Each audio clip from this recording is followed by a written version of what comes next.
told your friend you're not okay?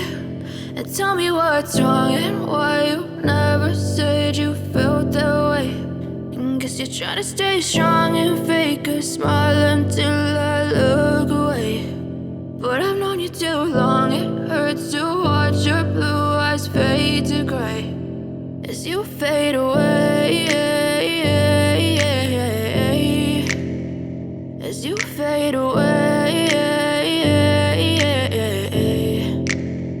Yeah, I'm about to fade away, cause every time I wake up I feel like it's Monday. Something's going wrong with all the chemicals up in my brain. All of a sudden I don't look at anything the same way. Got a buildup of my thoughts sitting in an ashtray. I'm sorry that I'm so inconvenient, okay? Just let me be me and I'll stay out of your way. I can see the way you look at me, I'm such a disgrace. I never really asked to be brought into this place. You wanna love me? Well then baby have a taste. All the highs and the lows, no, you'll never be the same. I don't really wanna hurt you, but I can't control the pain. If you're sticking by my side, maybe we could be okay. Okay, maybe you could be the change I need today. I promise that I've never felt this way. I really hope that you will choose to stay through all the pain. I know you told your friend you're not okay.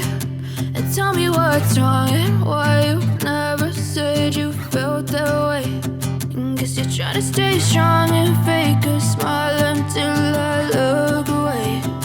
But I've known you too long, it hurts to watch your blue eyes fade to gray as you fade away.